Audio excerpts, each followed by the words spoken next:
Okay, thank you.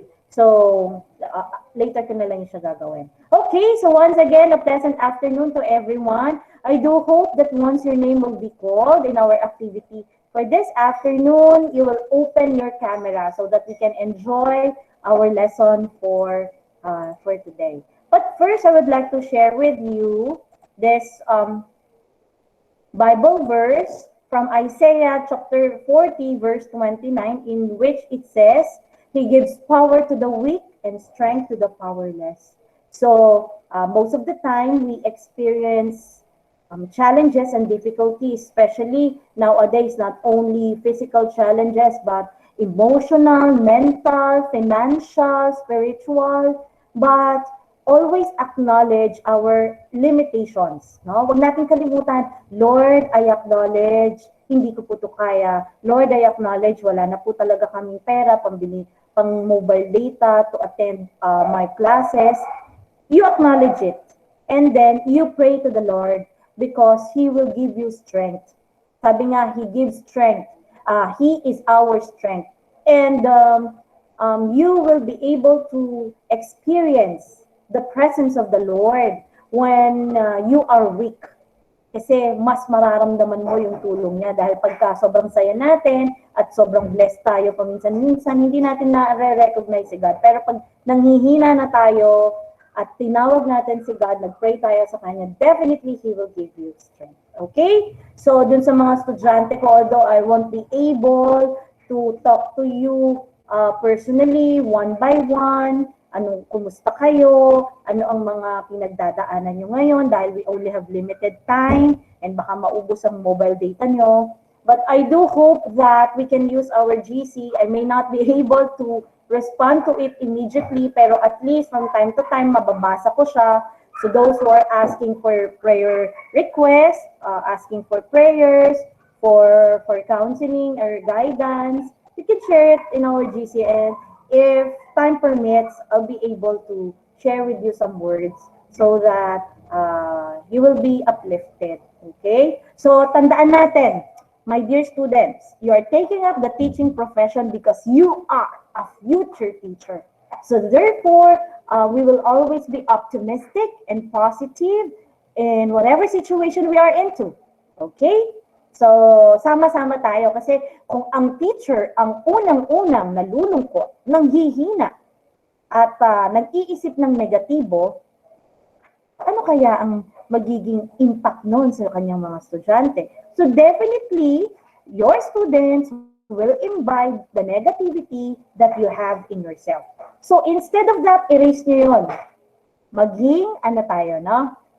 Maging optimistic tayo and always pray to the Lord and share natin yan sa mga magiging estudyante nyo. Okay? Tandaan nyo mga anak, nasa pandemic tayo ngayon and definitely, sabi nyo nahihirapan kayo. Kung wala pa yan sa pagdadaanan nyo, pa naging teacher kayo, ilang beses ko na to sinabi sa mga dati kong estudyante na ngayon ay mga public school teachers.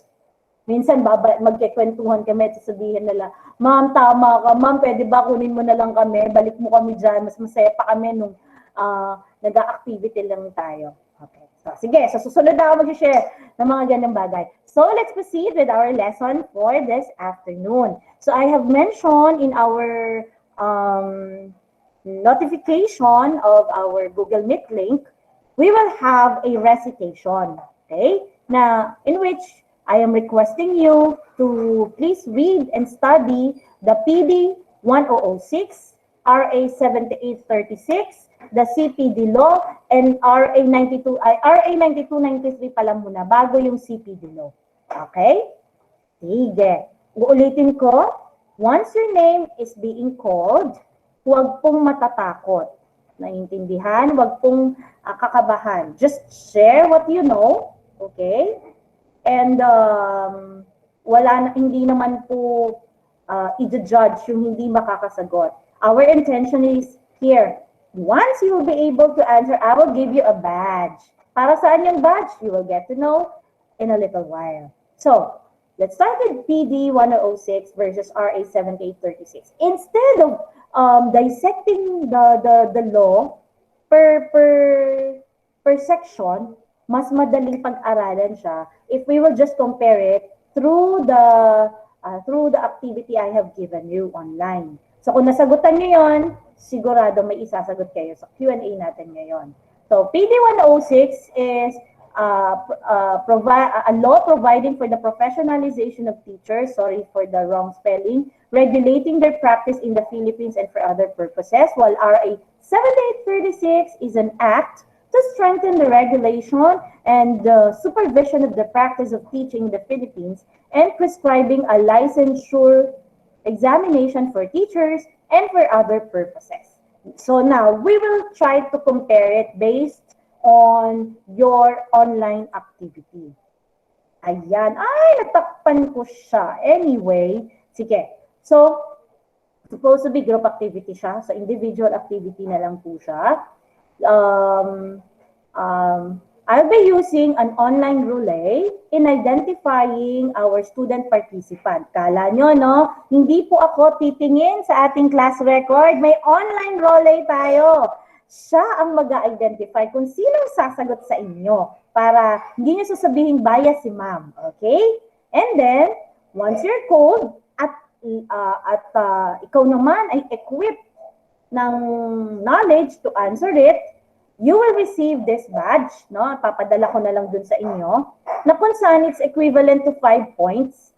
Tapos, you can use it to claim additional points for your examination. Or kunwari, dun sa quiz nyo, pag nilagyan ay yung mga activities nyo online sa Google Classroom, nilagyan ko na yun ng grade, and you think you've just got a grade of 75 or 80, pwede nyo ibalik sa akin tong badge na to, tapos gagamitin ko yan para dagdagan kayo ng points doon. So bago natin computein yung total grade ninyo for the semester, makakatulong yung mga may ipon yung badge. Would that be fine to everyone? Sino kayong sasagot sa akin? Would that be fine? Okay ba sa inyo yun? Yes, ma'am. Thank you. You know what, class? Sobrang namimiss ko ng magturo.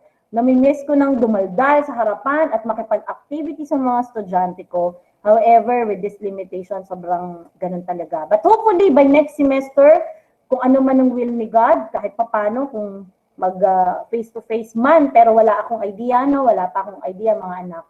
Pero kung ganun man, baka yung dati naming option na kung saan, kung 20 kayo, 10-10 lang ang papasok kada Monday, tapos yung 10 Wednesday. So parang ganun. But anyway, still, iba pa rin pag nagkikita-kita tayo. Okay, let's start! Are you ready? Kinakabahan ba kayo?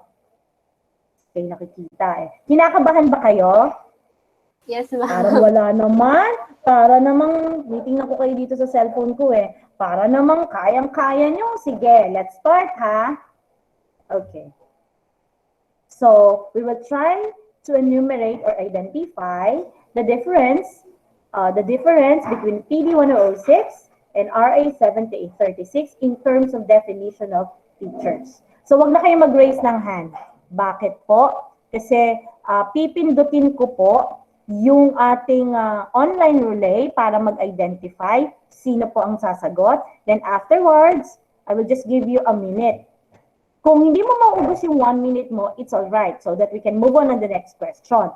Pero basta maximum of 1 minute lang ang pag-e-explain. Would that be clear? Yes, po. Clear po, mga anak? Yes, po. Okay, kinakabahan kayo, alam ko. Anyway, sige. Click ko muna tong ating online relay.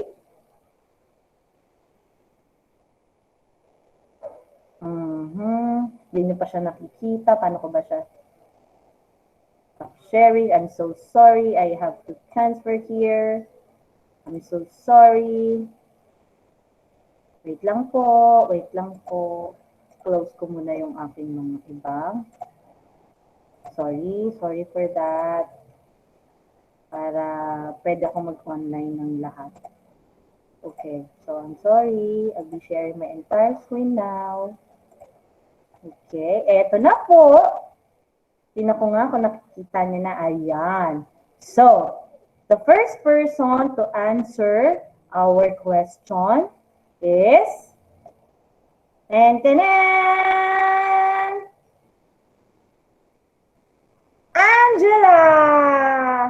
Nandito po si Angela.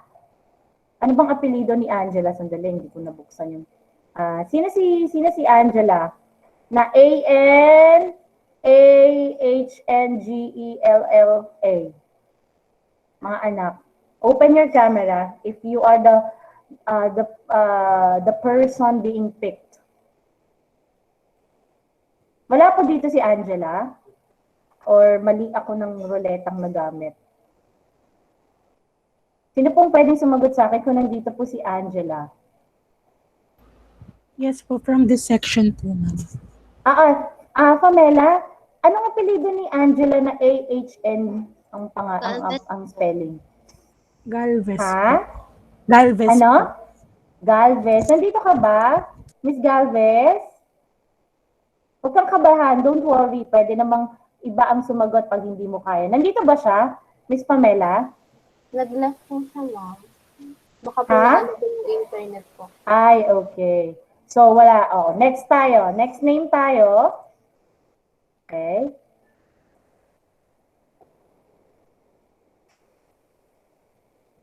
Yehey! Si Rosehel.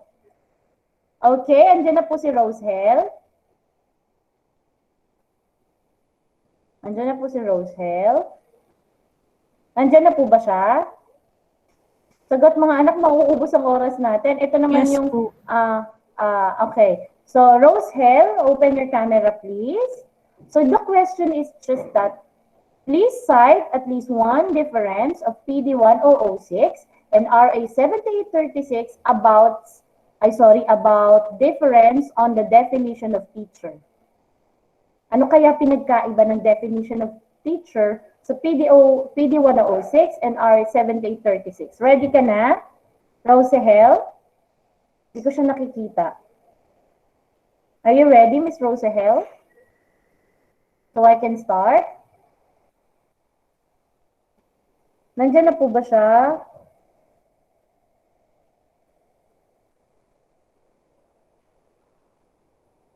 Miss Rosehel? Sige. Next. Tandaan nyo, you will earn a badge of 5 points. Ha? Ronabel. Hi, Miss Ronabel. Do you want to answer the question? Saan po si Miss Ronabel? Wala rin po si Miss Rosabel? Ronabel? Wala po dire. Next, let's continue. Okay, si Mayril. Nandito po si Mayril. Okay, Mayril Pedrera. What is the difference that you have observed between the definition of teacher in PD106 and ano nga to? Ano nga yung sinasabi ko? I'm sorry. RA 7836. Nasaan na po ba tayo? Ano ba yun? Ayan. Ito lang naman po. Are you ready? Sino pong gustong sumagot? Sino gustong mag-share at maka-receive ng badge this afternoon? Okay, sige. Miss Pedrera. You want? Based dun sa sagot mo dun sa... Choppy po kasi. Oh. Choppy ako? Chubby ako? Ma'am, I think same lang po ng definition yung... Same lang ng definition? Okay lang po. Choppy po ba ako? Sige, okay lang. Medyo, pero Hello po. intindihan ko naman. Go ahead. Opo, ma'am. Same lang. Halos same lang po ng definition. So, sa'yo, same lang. Okay. Sige, we will try to check if Ms. Pedrera's answer is correct. Hindi ko na gagamitin niya kasi may lang ang sagot niya. Okay. If you happen to observe, tama naman si Ms. Pedrera. It's almost the same. However, the difference is this. Parehas sinasabi niya na it refers to all persons engaged in teaching at the elementary and secondary levels, whether on a full-time or part-time basis. So parehas, no? Kaya lang ito, including guidance counselors and school librarians. Dito po sa RA 7836, hindi na po kasama sa definition ng teachers ang guidance counselor and school librarians. Yan po lang naman yung pinagkaiba nila. Why? Because there is other license, meron ng, they need to take licensure examination as well in order for them to become a professional guidance counselor and a school librarian. So, kaya sila tinanggal, no? Dahil hindi na lang pwede kung halimbawa ako, bilang public school teacher, will enter the BSEd, tapos immediately they will assign me as a guidance counselors. So, nangyayari pa rin yan. But, with this law being implemented, they want to ensure that they are placing a licensed guidance counselor and licensed school librarians nowadays in their academic institution. Okay po? Is that clear to everyone? Tama si Ms. Pedrera na it's almost the same. However, ano po yung pinagkaiba niya? Yung sa guidance counselor and librarians. Okay, thank you so much. Sino iyon? Sino yung sumagot? Certeza po. Anong pangalan? Certeza po. Certeza. Okay, kasi hindi ko pa, sige. Para at least mananote ko yung mga names na nagpa-participate, no? Importante lang din sa akin yon. Saka si Pedreira, no? Mayril Pedreira. Okay! So now ha, malinaw na yan. Kaya din sa sagot nyo, may nabasa kasi ako na sagot doon, hindi niya na-identify yung difference. Okay, next. Okay, this time naman in terms of teacher's examination, particularly on the scope. Okay, pick ulit tayo ng name.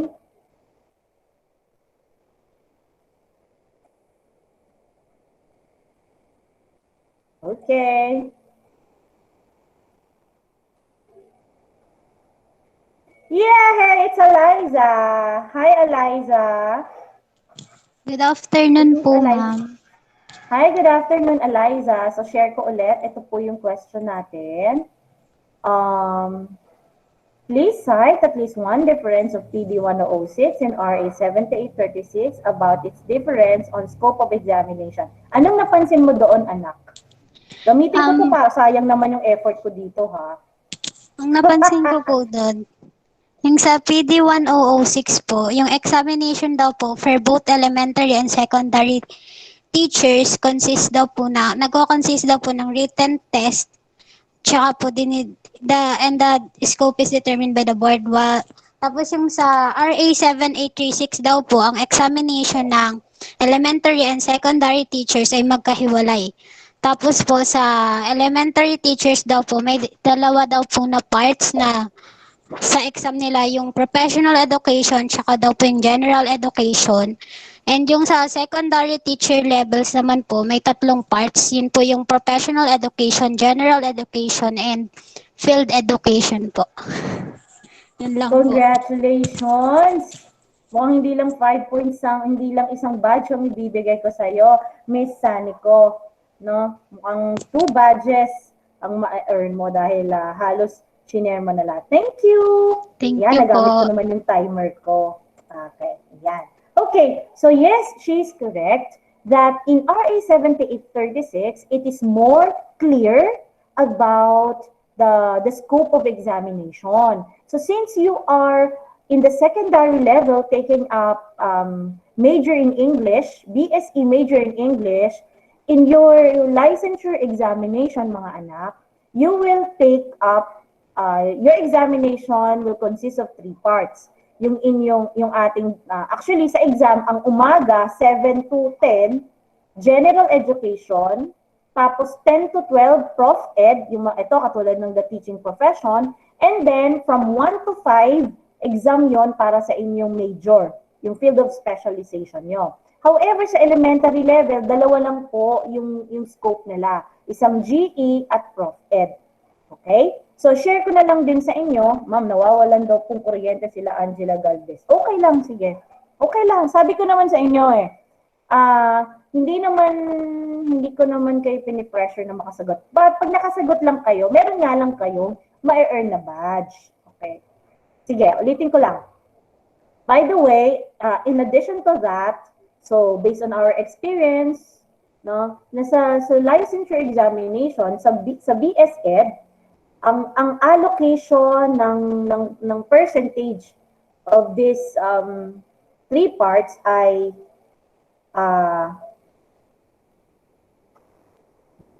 bigla akong nakakalimutan na. 60-40 dito sa elementary. 60% ang GE nila, tapos 40% ang Prof-Ed. Medyo malaki yung GE nila. Baka po akalain ninyo kung ano yung tanong sa GE ng BEd, ganun din ang magiging tanong sa inyo sa GE sa inyong mga nasa secondary level. Hindi po kasi po dito sa inyo 20% lang. Okay? 20% lang yung GE ninyo. Kasi mas malaki ng percentage ng examination ay nakalaan po sa Prof-Ed. Tapos, 20, 30 yata itong field of specialization. Sorry, bigla akong nakalimutan ngayon. Kanina naaalala ko siya. Sige, I will just give you an update about that dun sa specificity nung percentage allocation. So, basta yon, makikita nyo in 7836, it is clearer that they separate the different parts of the examination. Next question, this time in terms of qualification requirements for examinees. Okay, balik po tayo. Pipili po ulit tayo ng sasagot. Para naman di boring yung class natin. Si Anna Ren. Hi, Miss Anna Ren. Are you here in our class? Hello. Okay, ayan pala si Miss Mendez, yung nagdasal pala kanina. Okay, here's your question. So, can you identify the difference on the qualification requirements of examinees? May naaalala ka ba?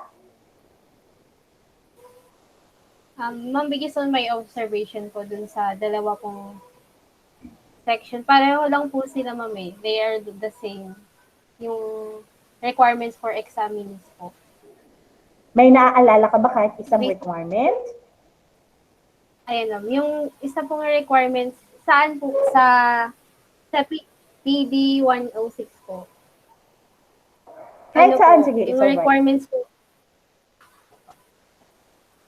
Ayun po, kailangan po yung teacher yung for teacher in the kindergarten and elementary grades, meron po silang mga kailangan pong wait lang, ma'am, nakablank ko po. It's alright. Just relax. Ano daw yung requirements para makatake ka ng examination? Ma'am, yung isa ko pong naalala, dapat po meron pong good moral character. Yes. And dapat po wala pong physical or mental defect. Siyempre po kapag yun po isa sa mga requirements din po. Okay, thank you, Don. Thank you, Miss Anna Ren. So, tawag pa tayo ng pang magdagdag ng sagot bago ko i-share. Para naman marami makareceive ng badge kasi baka hindi pa natin alam kailan pa tayo uli mag-meet. Ano po, ma'am?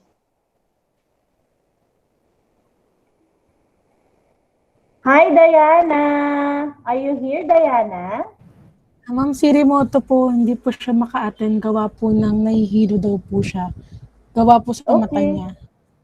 Siya ba si Diana? Pinapasabi niya lang po dire. Okay. Sige. Sabihin mo sa akin pag siya yung natawag, ha? Pero sino si Miss Diana?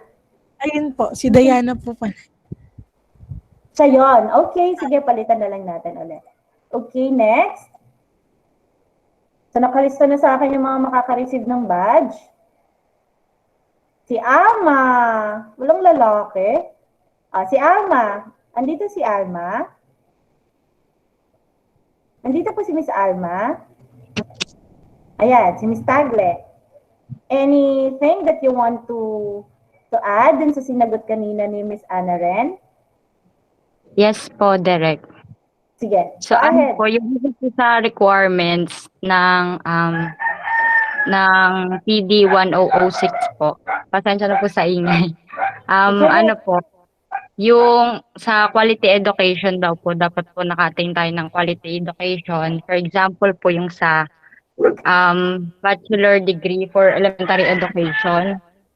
And then sa secondary education po, dapat po meron silang bachelor degree for major or minor subjects. Tapos po for secondary vocational and 2-year technical course po, dapat meron po silang bachelor degree for special field. Tapos meron pong at least 18 units of professional education. Doon naman po sa RA 7836 po, dapat daw po yung halimbawa po yung sa preschool teachers, dapat po meron silang BSEd or bachelor's degree in early childhood education po. Tapos sa elementary education, yun po may BSEd. And then sa secondary education, meron pong major subjects. Pero sa secondary education po, kung wala pong BSEd, dapat po merong 10 units of Prof Ed po. Tapos sa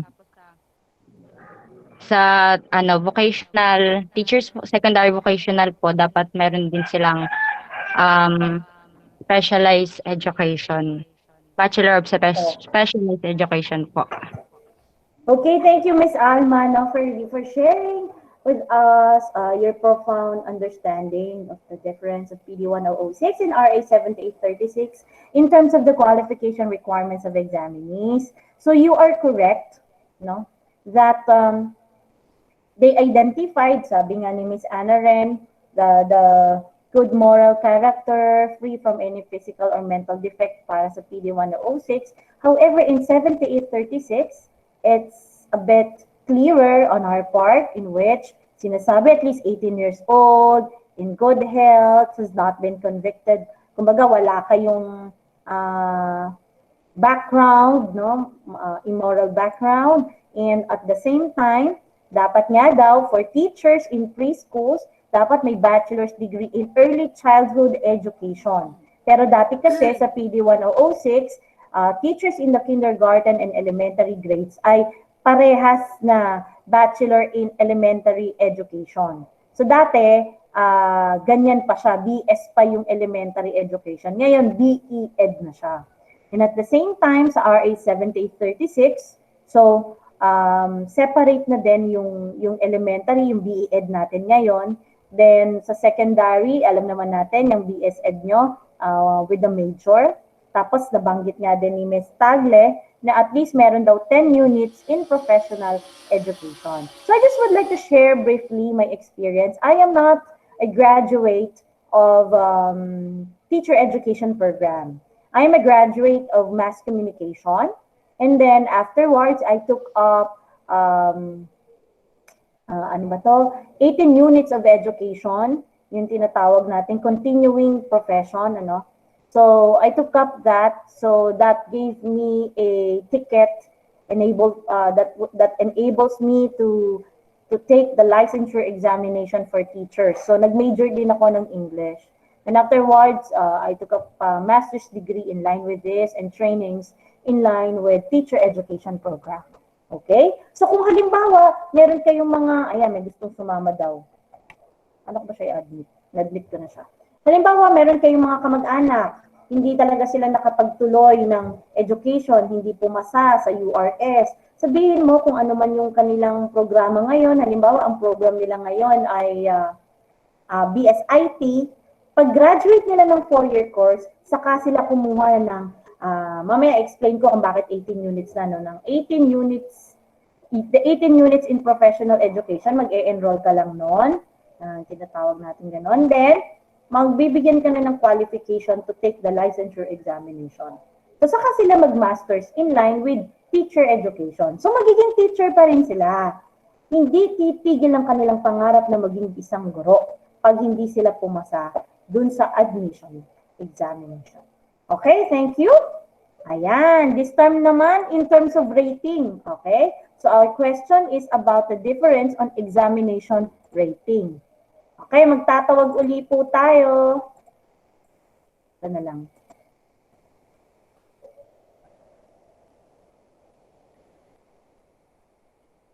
Natawag ko na ba si Jenny Rose kanina?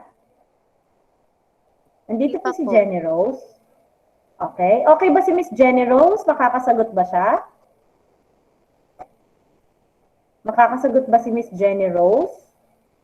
Are you at home? Ang tanong lang, anak, ano ang sa palagay mong difference on the examination rating? Ano, wala ba si Jenny Rose? Tawag uli ako ng bago. Okay. Para hindi sayang yung oras natin. Si Cherry Car. Andito ba yan? Si Miss Baribe? Can you share? Yes po, Would you ma'am. mind sharing? O yan. Sige, ano yung masishare mo about this? Yung difference na... Ay, sorry. Dito na Ang tayo. pagkakatanda ko po, kailangan po yung candidate is nakapasa po sa examination at we must have obtained a general average of at least 70% in all subjects with no rating below 50% subject. But in RA 7836, yung rating po, hindi po siya nakasaad. Was, parang ganun. Was not inscribed. Yes, you're correct. You're correct, Miss Baribe, no? Sorry, hindi ko pala napindot yun. Ay, okay. Tapos pala tayo dyan. Ito na, sa rating. So, you're correct na tama. So, in PD 106, at least 70% ang dapat na average mo sa pag-take nyo ng licensure examination, sa panag-let kayo. However, in RA 7836, hindi siya na-specify. But I just want to share with you na ang rating, ang passing rating na po sa licensure examination for teachers ay 75. So, meron tayong mga teachers na halimbawa naka 74.9. Hindi ka pa rin mabibigyan ng lisensya noon. Pero magiging para-teacher ka na i-discuss naman natin sa RA 9293. Kasi yun namang RA 9293 is an enhancement of RA 7836 lang naman. Okay, congratulations Ms. Baribe. Let's move on. This time naman, report of result. The difference ng report of result ng PD 106 at RA 7836. Sige, tawag ulit tayo.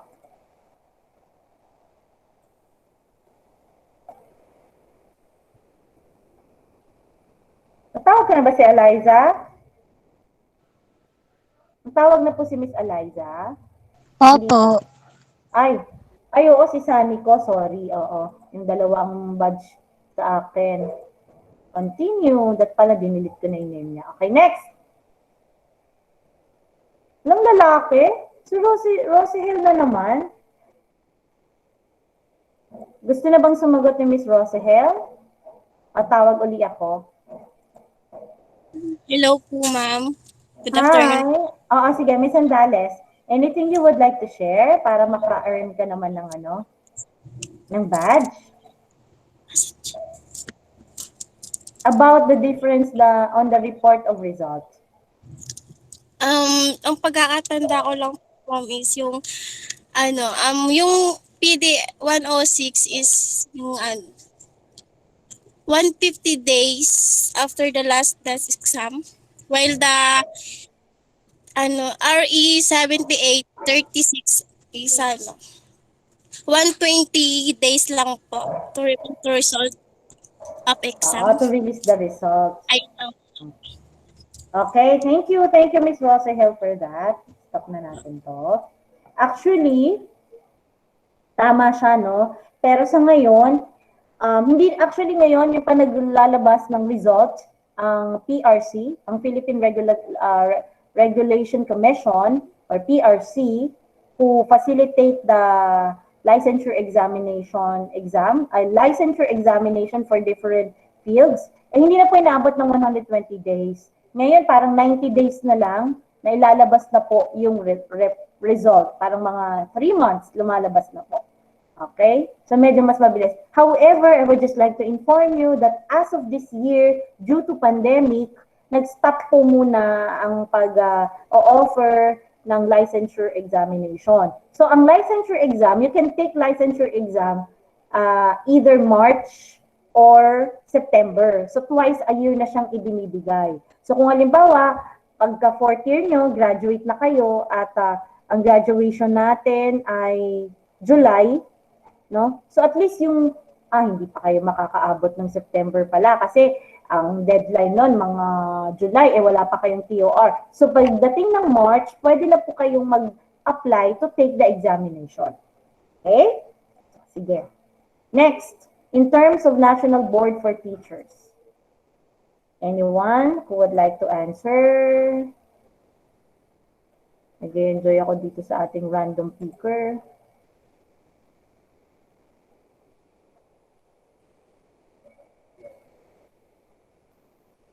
Anong bang pronunciation ito? Rachel? Nandito po ba siya? Si Miss Andales. Natawa na ba kita? Ito yata yung kakambal eh. Diba magkambal sa pang-Andales? Miss Rachel, anything that you would like to share about the difference sa National Board for Teachers, yung composition siguro, baka gusto mong i-discuss. Yung composition ng National Board for Teachers sa PDO 1006 at sa R 87836. Gusto bang mag-share? Ako na lang po direct. Si Pamela ba ito? Pamela, ito ba yan? Yes po, Doliente Okay, po. sige, go ahead. Para sa akin lang po direct kasi tinitry ko pong hanapin kung nasaan po yung, ano po yung tanong? Yung National Board for Teachers, yung pagkakaintindi ko na lang po ay, yung National Board for Teachers po ay para po siya sa PD 1006. Tapos iba na po yung tawag sa RA. Yes, correct. You're correct. Yun po. Yung sa So aside RA, from that, ano pa yung yung sa RA po, ang tawag na po ngayon ay Board for Professional Teachers po. Okay, sige. Yun. Tama yon. So ano yung nakita mong difference ng composition nila? Masi-share mo ba? Before po kasi hindi po kinukonsider na profession yung pagiging teacher. It's lang po. Correct. Normal na trabaho lang po. Kaya po siya binago, ginawa po siyang professional teachers para i-consider na po na profession po yung pagiging isang guro. Yun lang po. Okay, thank you, Ms. Pamela. Yes, you're correct, okay? So, dito, Board for Professional Teachers na sa RA 7836 sa PD 106, National Board for Teachers. Then, the focus of this is that on the composition of the board. So dati sa 106, ang composition ng board ay automatic kung sino yung nakaupong Secretary of Education and Culture before, siya yung co-chair at saka yung chairman ng Civil Service Commission. Then, merong member coming from PRC at saka 2 members representing the private sector to be appointed by the President, by the National President. Pero sa RA 7836, hindi na siya in-identify na automatic na kapag Secretary ng Education, halimbawa si Dr.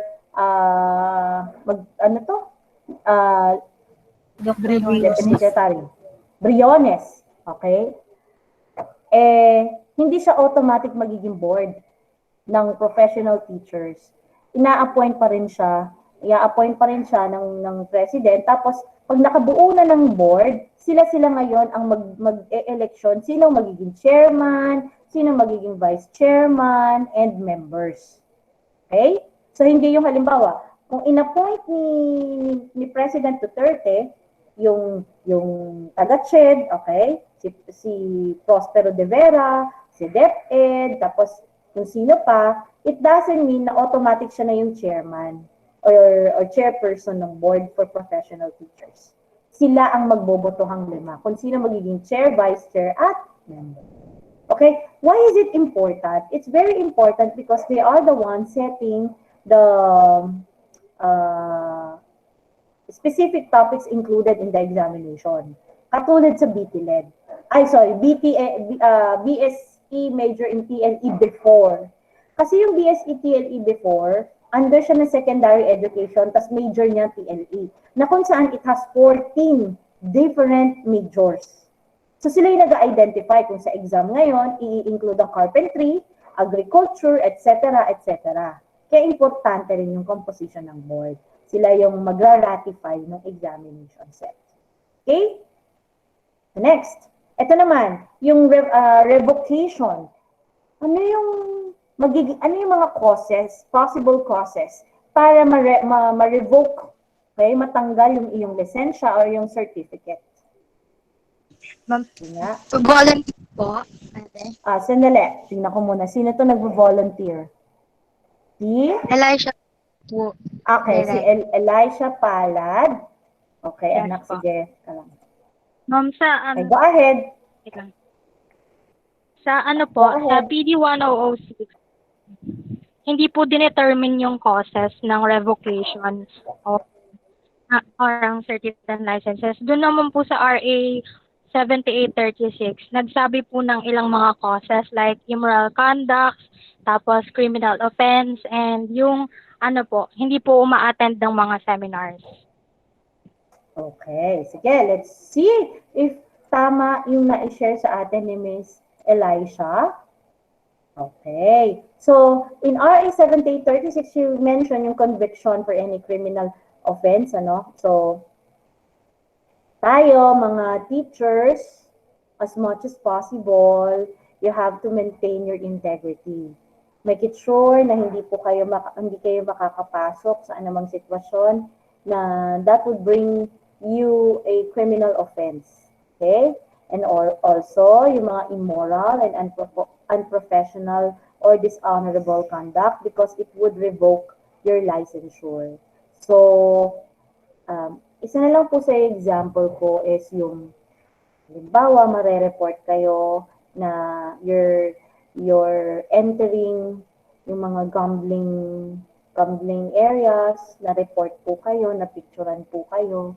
Pwede pong pag may nag-file po ng reklamo against you, ipoproseso po yan ng DepEd. Okay? And it might end you to the revocation of your license. So pag na-revoke po yun, natanggalan ka ng lisensya, at you were found guilty of it, hindi na po kayo ulit pwedeng mag-take ng licensure exam. Hindi na po kayo pwede ulit magturo sa public school. Maganda na po ang ino-offer na sweldo, salary sa public school. So, wag po nating sayangin yung inyong opportunities. Also, ayan nga, declaration by a court of competent jurisdiction for being mentally unsound. Pag napatunayan po na parang ang dating nyo ay parang you have mental illness.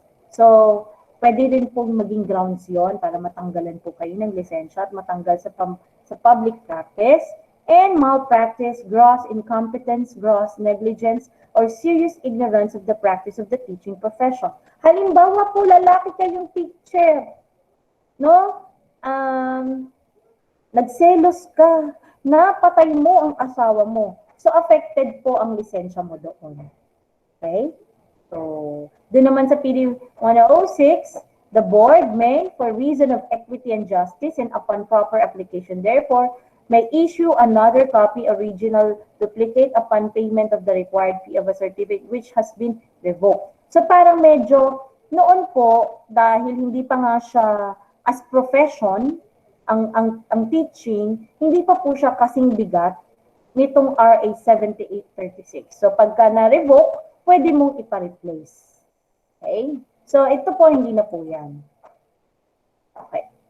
So ito pa po, yung iba pa, the use of perpetration of any fraud or deceit in obtaining a certificate of registration, baka nandaya ka, para lang makakuha ka ng lisensya. Chronic inebriety or habitual use of drugs. So wag pong magda-drugs, teachers. Violation of any provisions of this act. Unjustified or willful failure to attend seminars, workshops na pina-attend kayo, pinadadala kayo ng inyong principal to attend, pero ang sabi nyo, no ma'am, sasabihin mo, punong-puno na po ako ng seminars, ayoko na po. Hindi po pwede yon. Because part po siya ng RA 7836, which na nabanggit ni Miss Alicia. Thank you! Okay, ngayon naman, yes, tapos na tayo. So I hope medyo naging napag-usapan natin somehow yung PD 106 and 7836 at iyan naman ay naging activity nyo na. This time, let's try to compare it with 9293, which is 9293 is an act amending certain sections of RA 7836. What do we mean by amend? So, in-enhance yung ilang part. Hindi totally binago yung polisiya ni 7836, pero yung nakita nilang kakulangan, dinagdagan nila, in-amend po nila. Okay? So, yun po ay tinatawag nating 9293. So, don't get confused the difference ni 7836. So, si 7836 is the Philippine, ano nga to? Hindi ko nababasa. Ayun. Is known as the Philippine Teachers Professionalization Act of 1994. Okay? While RA 9293 is an act amending certain sections of RA 7836. Okay, tanong ulit tayo. Ano kaya yung mga napansin nating amendments dun sa RA 7836? Ay, sorry, sa RA 9293 in line with RA 7836. Ito po ang tanong. In terms of number of units in professional education required of non-education graduates, ilan na po kaya? No? Meron po bang magvo-volunteer? Kung kanina sinabi sa RA 7836, at least maka-enroll ka ng 10 units teaching profession courses para makapag-take ka ng licensure exam. Ngayon kaya, ilan na? Sabi ni RA 9293. Any volunteer or mag-name picker ulit tayo? Okay, mag-name picker ulit tayo. Sayang naman to. Nag-effort naman akong gumawa. April Joy! Si Miss April Joy ba nandito? Nandito po si Miss April Joy? Wala po? Pamela, nandito ba si Miss April Joy? Check ko po. Sige, baka di nakakonect. Lipat tayo. Sige. Wala po. O, sige. Ba't wala natatawag na lalaki? Ella May. Andiyan na po si Miss Ella May. Alam mo ba, anak, yung difference? Sino yun? Good Lalaki ba si Ella May? afternoon Babae po. siya. Good afternoon, Ella May. Sige. Based po Ilan na po? sa research po, simulang po siyang 18 units. Ilan po? Ilan po? 18 po. Okay. Dati, Same. ilang units daw siya para ang kailangan mong i-enroll na professional education subjects? Ilan 10 yung po. nasa 36? Okay, correct. 10. Tapos ngayon, ilan na daw?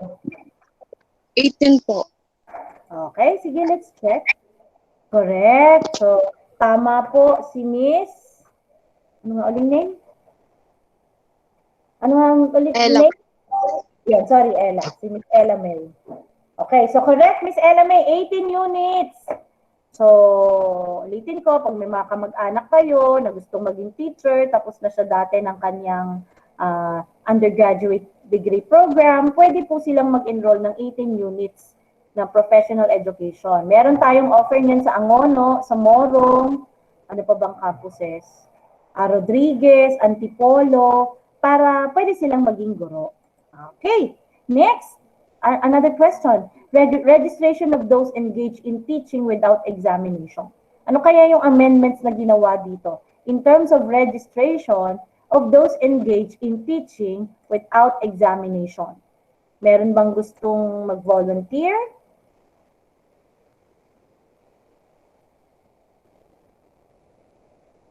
Huh?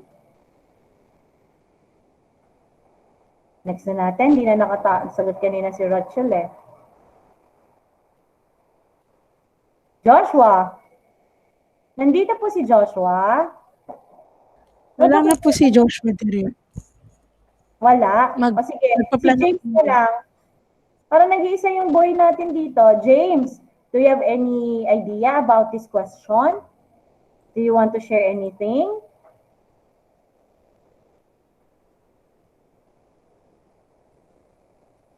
Sino gusto mag-volunteer? Who wants to earn badge? Para mabilis tayo.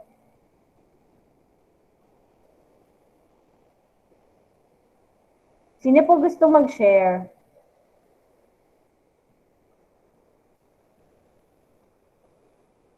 Bakit nabalik ako dyan?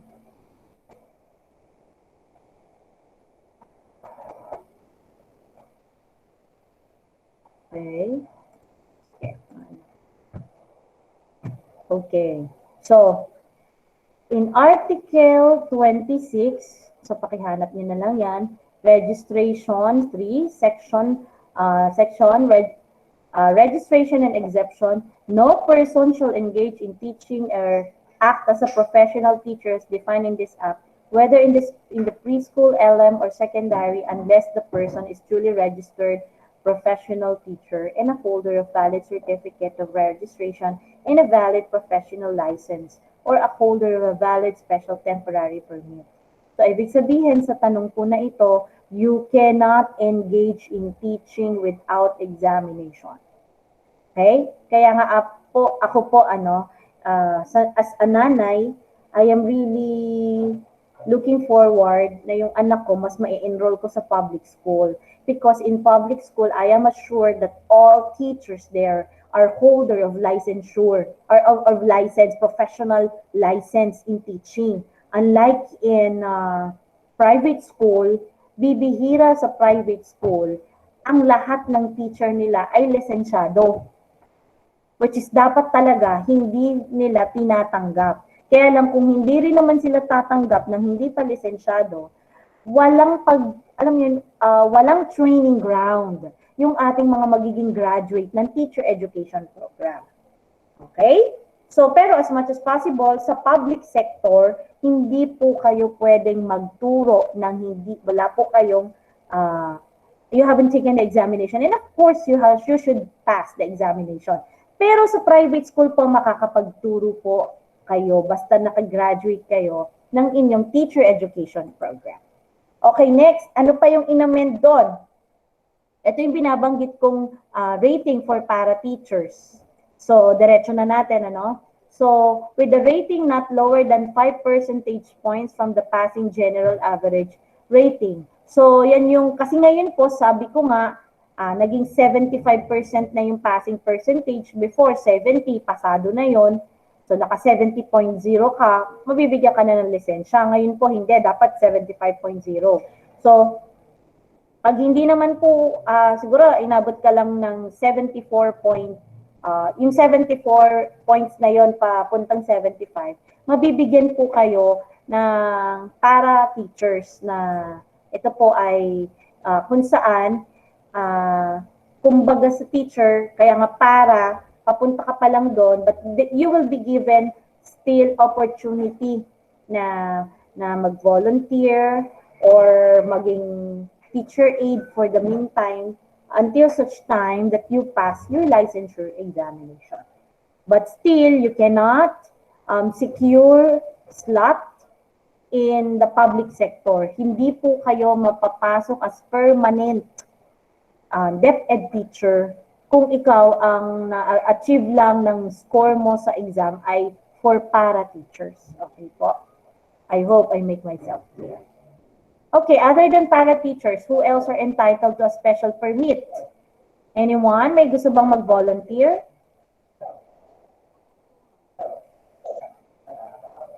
Anyone?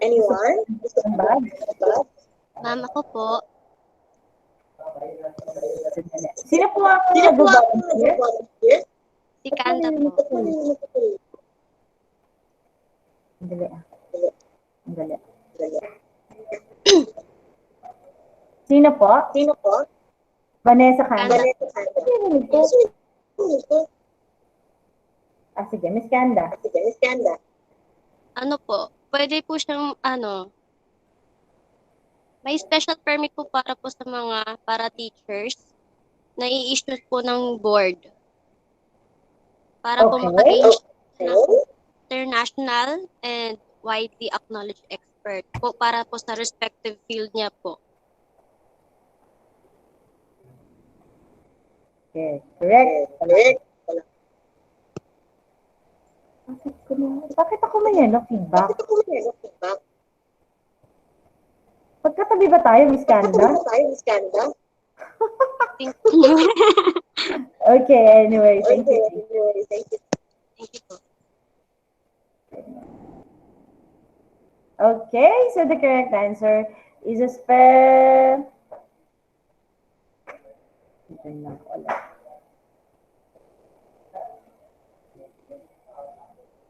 Yan. A special permit, sabi nga ni Miss Vanessa Kanda, may also be issued by the board to a person who has excelled and gained international and is a widely acknowledged expert in his or her respective field of specialization. So aside din sa para teachers, halimbawa, ako ay isang sikat na speaker. Okay? Pwedeng Filipino teacher ako abroad. Sa isang university or pwedeng Filipino school. Tapos, naging sikat ako at the same time, yung specialization ko is very rare. Pag nagpunta ako dito sa Pilipinas at gusto kong magturo, pwede akong mag-request sa PRC ng special permit. Okay? Pero kung halimbawa, ikaw ay nandito naman sa Pilipinas, hindi ka basta-basta pwedeng bigyan ng special permit kahit napakagaling mo pa. Kung graduate ka naman ng teacher education program, why not take up the licensure exam?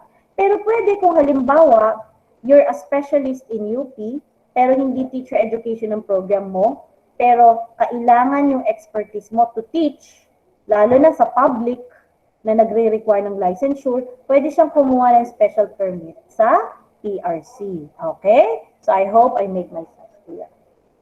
This time, what is required of teachers covered by Section 26 of RA 9293 who have not practiced profession for the past 5 years? Ito, may kinalaman to dun sa CPD law natin. May gusto bang mag-share? Okay. Ako na lang ang mag-share. Professional teachers who have not, who have not practiced their profession for the past 5 years shall take at least 12 units of education courses consisting daw ng 6 units sa pedagogy, ibig sabihin yan yung sa ProfEd, and 6 units ng content courses. So, kaya po, yung susunod na Republic Act na pag-aaralan natin, tumugon dito. Kasi paano nga naman, halimbawa, graduate ka ng BSE major in English. Pagka-graduate mo, nag-take ka ng licensure exam.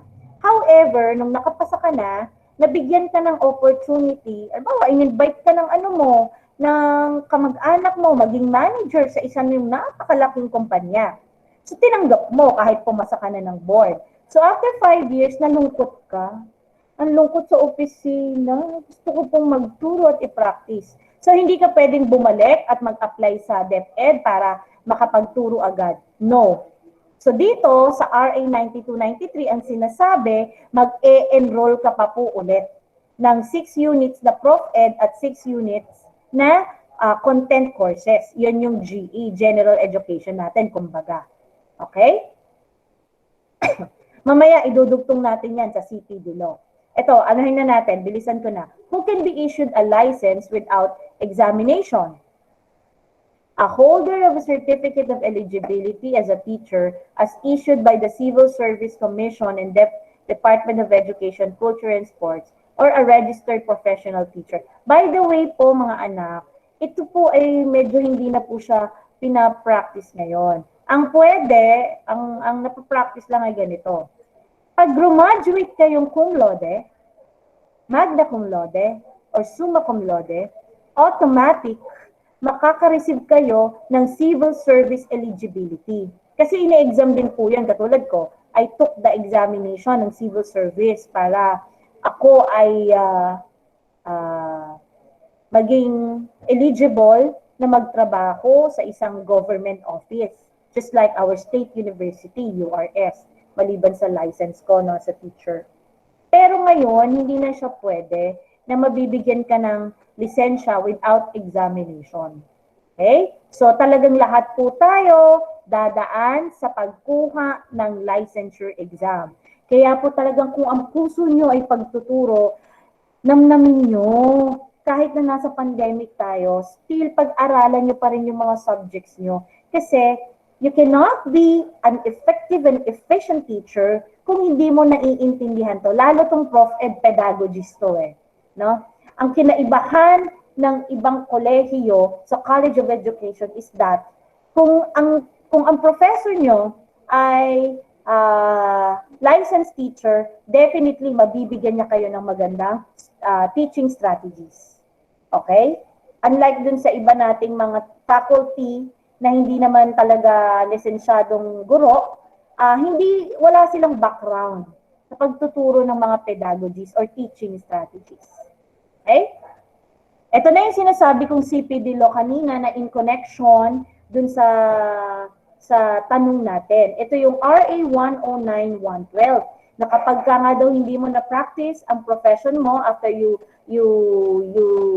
secure your licensure after 5 years, mag-e-enroll ng 6 units na Prof-Ed at 6 units na content courses. So dito sa CPD law, paano ba siya gagawin? Okay.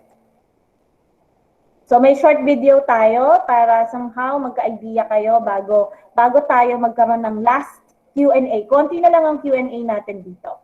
Okay, I hope you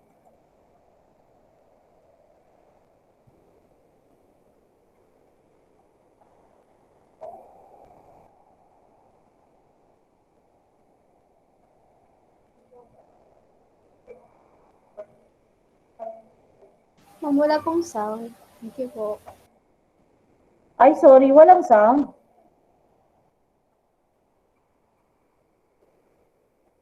Ayan, may sound na. May sound na, mga anak. Wala pa rin po, ma'am. Ayan. Wala pa rin po. Wala po. Opo. Wala pa rin. Pati rin yung video, ma'am. Ano wala?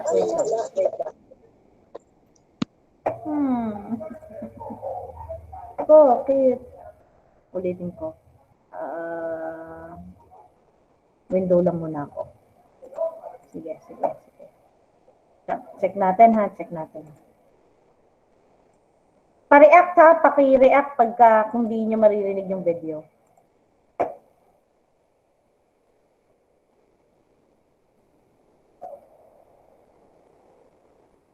Wala pa din po, ma'am. Wala pa rin sound? Wala pa rin po. Wala pa rin po. Ay? Bakit? Supposed to be. Sadali lang po. Pasensya na kayo.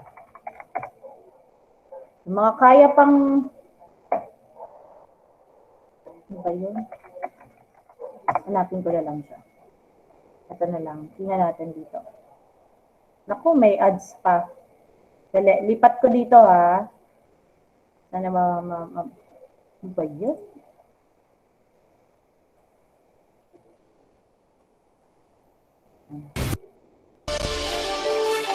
May sounds na po sa inyo? Okay na po. Meron na po. Okay. Ay, mali ako. Mali.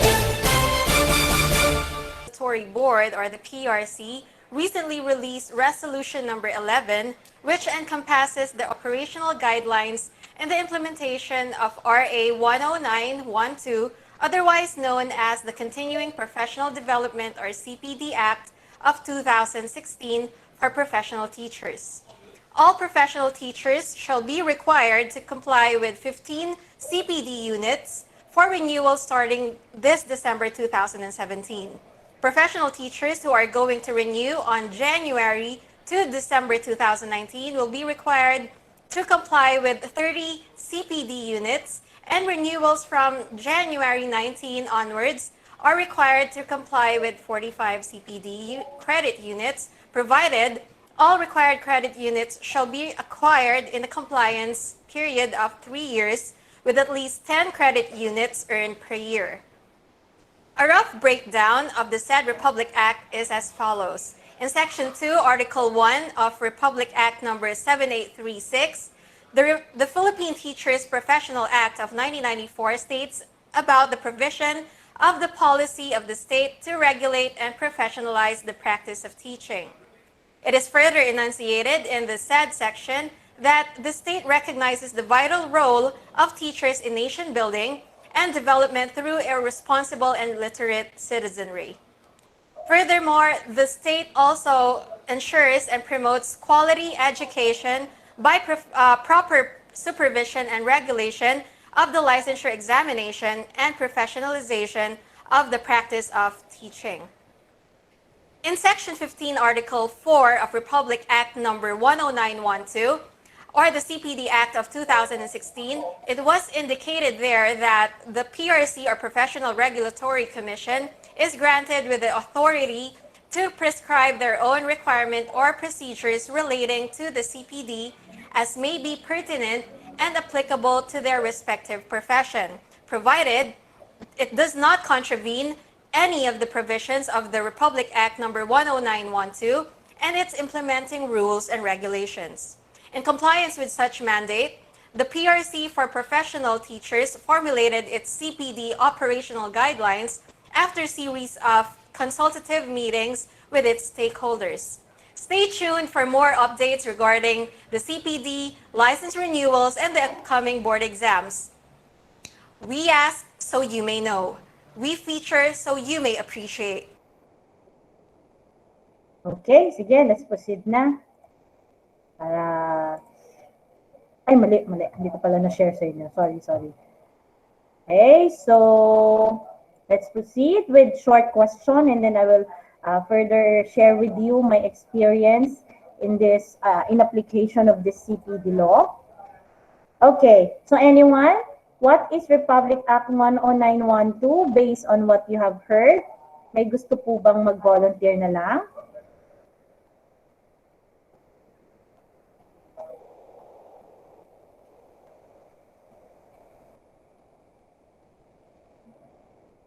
May gusto pong mag-volunteer? So try natin, baka may nahihiya lang. Tapos na si Alicia eh. Remove na natin ang name niya. Next. Ano yung binanggit dun sa ano? Miss Jorilyn, yung binanggit po doon. Binanggit po doon, ano daw po yung pinag-uusapan nating RA 10912. May gusto pong sumagot? Okay. So, mga anak, this is known as the CPD, or the Continuing Professional Development Act of 2016. Pakitandaan po ang RA 10912 is known as Continuing Professional Development Act of 2016. So, noong 2016 po siya ginawa, and actually naging controversial to para sa lahat. But now, since it's already a law, we have to abide with this law. In order for you to renew your professional identification card, yung ating mga lisensya, kailangan mong sundin itong CPD Act. Okay?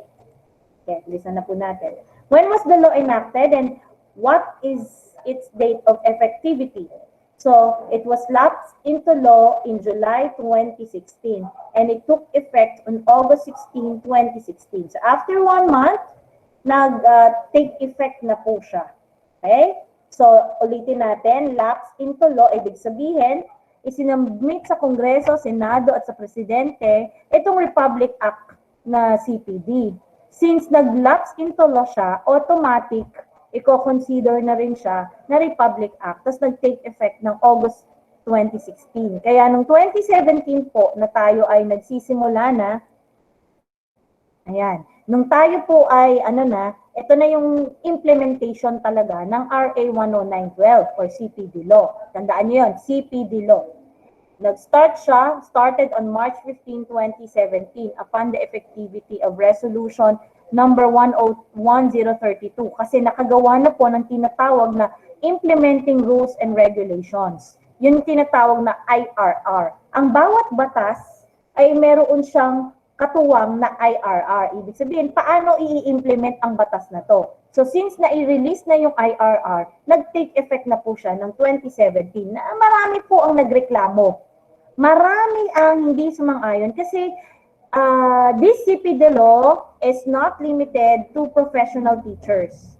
It is encompassing to all professions. Okay? Those professions that requires licensure. Pero uulitin ko po, ang sa lawyer, hindi po PRC ang nag-handle nun. Ang tawag dito? Ang licensure nila ay IDP po ang nag-handle nun. Okay? Sige. When will the requirements of CPD units for the renewal of professional ID cards? So sabi, the following is the transitory period. So ito yung sinabi kanina, kasi dahil marami po nagreklamo, hindi po immediate na nung 2017, kailangan meron kang 45 units na na-earn para makapag-renew ka. Kailan ba ako? Basta ako nag-renew na ako ng Nag-renew ako nitong last February bago mag-pandemic. Buti na lang nakapag-renew ako. Kasi expired na siya sa nung birthday ko nung August. Okay? So, ginawa nila, inunti-unti nila. So, noong December 2017, sige, sabi nila at least 15 units. Nung January to December 2018, pinagbigyan pa 30. Actually, naiba pa to Noong December 2017, naging 0 pa. Okay? Pinayagan pa na. Sige na nga, wala na nga munang ihinging units hanggang sa napatupad na po siya. So, actually ako, dun sa part ko, nung nag-renew ako nung February, 30 yung hinihingi sa akin. So, pwede nga tanong niyo sa akin, ma'am, saan ba to ini-enroll itong credit units na to? Ano po ba to? So, ngayon, since CPD law has been established, meron na rin tayong part ng Republic Act na yan, pakibasa ninyo, yung establishment ng mga CPD training providers. Ibig sabihin, there are certain institutions who conduct seminars and trainings that immediately you will earn or you will garner a specific units. Halimbawa, umattend ako sa training na to, na nag-register ako amounting to 2,000. Sa kanya ako umattend, bakit? Kasi yung nag-facilitate ng seminar ay registered sa PRC as a CPD provider. So definitely, yung training na inattenan ko ay magbibigay siya sa akin ng specific points. Halimbawa, 10 points. So yung certificate na yon, kasama na siya sa ipapakita ko pag nag-renew ako na meron na nag-e-enhance ako ng aking profession. So may 10 points na ako. 20 points na lang ang hahanapin ko sa susunod na taon. As it was mentioned, at least dapat in a year you have 10 units. 10 units earned. So attend ka ng mga seminars na makaka-earn ka ng 10 credit units in a year. Tapos sa loob ng 3 taon, bago ka uli mag-renew ng ID mo, naka 30 points ka na. Nakuha po ninyo? So, kung paano po ma'am kung yung inatenan kong training ay hindi pala CPD provider na automatic nagbibigay sa akin ng credit units? Mababaliwala po ba yung inatenan kong training? Actually, hindi. Pwedeng ang mangyari, ikaw mismo, ipunin mo yung mga trainings na ina-attendan nyo sa school, sa labas, nagbabayad ka, ipunin mo siya, dalhin mo siya sa PRC, ipapa-red ribbon mo siya, kumbaga, yun yung tinatawag namin doon. Papa-red ribbon mo, sila ngayon na mag-a-assign ng credit units, pero babayaran nyo po siya. Unlike kapag umattend ka ng seminar and training doon sa CPD provider na, hindi mo na kailangan pang iparehistro yung certificate mo dun sa training na yon. Automatic, pag print mo yung, pag binigay sa iyo yung iyong certificate, no? Pag binigay sa iyo yung certificate, may nakalagay na dun na CPD units. Okay? So, kung 10 points, 5 points, 3 points. Okay? So, yun ngayon. Kaya ngayon, na nangyayari, kung nangangailangan ka ng CPD units, enroll ka. Ngayon, daming webinars na ino-offer sa amin. So, ganon. Kasi it really requires that as a professional, we should always practice our profession and we should always upgrade ourselves. Actually, ang master's degree, kung ikaw ay nag-master's degree, pwede nila pong i-consider yon. No? Lumabas pala si Alicia. Okay po? So what are the major areas of CPD activities for the professional? Ito na lang po So para po sa teacher education, it is divided into two major areas. So dapat yung coverage ng mga ina-attenan ng seminar, huwag po kayong attend ng attend. Baka po ang ina-attenan nyo ay halimbawa po ay baking, seminar on baking. Hindi po siya malalagyan ng units. Kasi hindi naman siya pasok dun sa coverage area, which is ethics, saka professional development. So yung technical, halimbawa po, we are majoring English, so attend trainings in line with our specialization. Huwag yung attend ka ng seminar ng about mathematics, major in English ka, hindi po kayo mag-earn ng credit units doon. So I hope I make myself clear. Any questions so far? 2:35 na tayo. Any questions po? My dear students? Yan, para makita ko kayo. Any questions?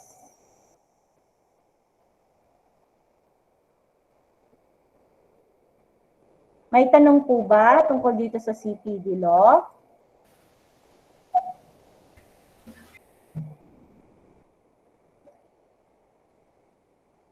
Matatapos na po tayo. Wala na po. So, I hope that you will review. Yes, sino po yung nagbubukas?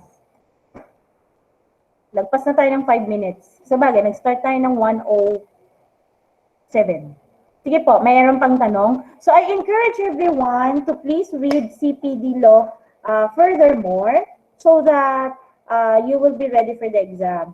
So, yung ating midterm examination on November would also be your grade for your prelim exam. Hindi na ako nakapag-prelim. My apology for my shortcomings. Talagang we are in the transition period and hindi naman ako pwede magpa-exam na hindi pa tayo nakapag-aral.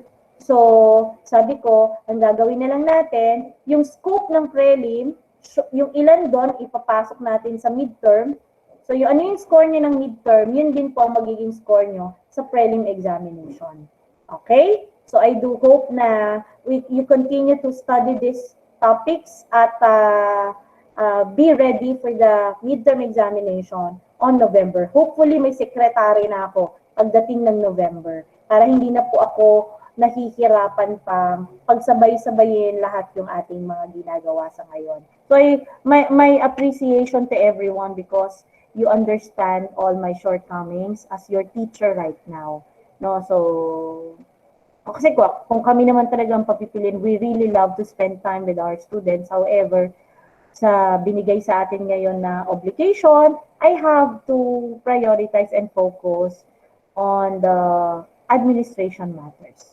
Okay, kung wala na po tayong tanong, so bibigyan ko po ng badge mamaya si Miss Sendeza, Pedreras, Sanico, Anaren, Tagle, Baribe, si Rosie Hell, ay si Miss Andales to, di ba? Si Pamela, si Miss Palad, si Miss Ella May, and si Miss Vanessa. And then, okay. My dear students, your assignment would be this one. Okay, before we end, this would be the assignment of the entire class. We will divide the class into, nasaan na ba yun? Dali lang po ah. We will divide the class into 6 groups. Okay? So, ilan tayo lahat-lahat sa klase? Miss Pamela, ilan po tayo lahat sa klase? Kahit yung wala dito? 35 po. 35. So, yan na naman tayo. So, 35 divided by 6, that would be at least merong 5 at merong may 6 na miyembro. So, siguro alphabetically arranged na lang. Mamaya magpo-post ako ng groupings ninyo. Kasi baka pagka puro kayo based sa friendship, baka mag-asahan kayo sa activity na to. So, this would be your activity until November to. Sana I hope ma-accomplish natin bago mag-midterm examination.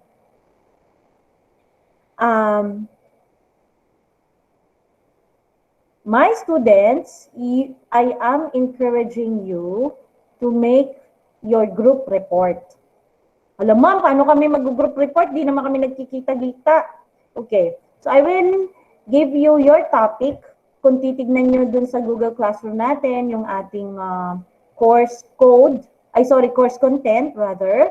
Makikita nyo dun na yung topic natin na susunod ay Code of Ethics for Professional Teachers, RA 4670 or Magna Carta for Public School Teachers, RA 8545, Expanded Government Assistance to Students and Teachers in Private Education Act, RA 7687, RA 7160, and GASPE. Okay? GASTPE, no?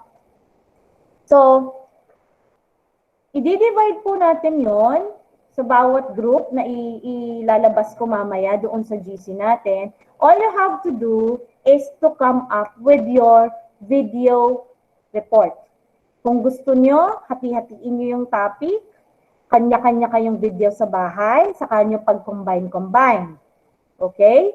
Basta ang ilalagay na lang po natin sa Google Classroom natin ay yung link paano namin mapapanood yung report nyo.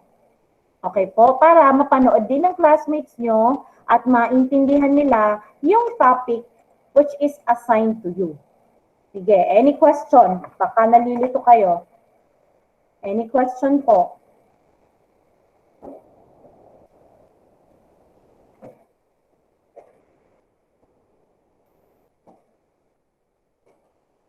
Any question po?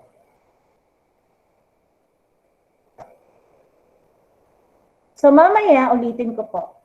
I will give the division of labor through our GC. And your requirement is to come up with your group presentation about your assigned topic. So, I'm not requiring you na magkita-kita kayo para gawin ninyo ito. You can research on this, in all of these Republic Acts via Google. What you need to do is that you have to identify who will be your leader, and then as a leader, he or she will divide the topics, okay, or the section of that law in a particular group mate. And afterwards, you may assign a student who will be the one to make a video, one video out of your compiled video presentation. So kung gusto ninyo, kunwari, parang yung katulad ng pinanood nyo kanina, na nagre-report, na parang reporter lang siya, pwede naman. Kung gusto nyo na para kayong nagvo-vlog, pwede rin, okay? Pwede din yung kunwari nagvo-vlog kayo, tapos ini-interview nyo yung ilang mga sikat na tao, which happens to be kunwari yung kaklase nyo, tapos ilalagay nyo ngayon yung video, lalagyan nyo lang ng mga statements para at least na-enhance kung ano ba yung mga binibigyang emphasis nyo doon sa Republic Act na assignment nyo. Okay? Para lang kayong nagre-report sa classroom, pero this time, as a video na siya, papanoorin na lang po nating lahat. Would that be clear? Yes, ma'am. Yes po. Yes po. Okay. Okay. So that would also be your project. So all-in-one na siya, na kasama na doon sa requirements natin ng prelim at midterm. Kasi tigi-tigisa lang naman yung activity natin, saka nakakadalawang quiz pa lang kayo sa ating quiz kits. Okay, so kung wala na po tayong tanong, okay, share ko lang po ito. Oops. Okay. Ano ba yan? Ang dami na tuloy lumalabas. Tapos na tayo dyan. Okay, I would like to end our class with this quotation coming from John R. Wooden. Do not let what you cannot do interfere with what you can do. Ibig sabihin, the pandemic right now, wala po tayong magagawa dyan. It's beyond our control. Yung mobile data, yung internet connectivity natin, okay, pwedeng may times wala tayong magagawa dyan. Okay? But it doesn't mean you will let all these interferences, okay, to hamper attainment of our goals. So kung ang goal natin ay matuto, so in any means, sa paanong paraan, let's try our very best to learn, okay, and do, and give our part. So mga anak, alam ko, merong nagaganap na survey. By Monday, we will let you know. Okay? Alam ko, you are all experiencing burnout. Okay? Although ako, ngayon nga lang, ako nga nahihiya. Ngayon lang kasi ako nakapag-synchronous ulit sa inyo. Pero kung nababurnout kayo, nababurnout din naman kami. So pare-parehas tayo. Pero sana hindi siya mag-hamper para to attain quality education because you are future teachers. Okay? Kayo po ang susunod na mga magiging guro. So, kung lahat tayo ngayon pa lang nahihirapan, bumibigay na, paano pa pag sa susunod na panahon na new normal na at nag-handle na po kayo ng inyong mga klase? Okay? So, I do hope that everyone will stay safe. If you have queries, you may ask questions via email or our GC. Kung hindi ko man kayo nasasagot doon, mga anak, it's all right. Nabasa ko naman yun eh. Okay? Yung mga gustong humabol sa klase, pagbibigyan ko kayo, since wala naman tayong, hindi naman tayo masyadong mahigpit on that part. Okay? Kaya lang, syempre, yung mga may mas magandang gawa, nakaka-accomplish ng requirements, yun ang makakakuha ng mataas na grade. Pero kung hindi nyo matatapos yung lahat ng requirements natin sa Prof-Ed na the teaching profession at the end of the semester, hanggang December pa naman tayo, syempre, pwede kayong ma-incomplete. Okay? It doesn't mean na nasa pandemic tayo, hindi na kayo magko-comply. Magko-comply pa rin kayo, pero ang amin, inaalis na namin yung mga deadlines. Okay? So, pwede nyo na siyang gawin. Pero yung sa ating activity, as much as possible, maihabol natin siya ng November. Dahil po, papanoorin niya ng mga kaklase nyo at doon nila pag-aaralan yung mga topics na included sa ating examination. Okay, so once again, a blessed afternoon to everyone and thank you for attending our class. Don't forget to always log in to our online attendance via Google Classroom Google Classroom every Monday, Wednesday. Okay? Any questions so far? If none, thank you for your attendance. God bless everyone. Stop ko na po yung recording. Thank you, ma'am.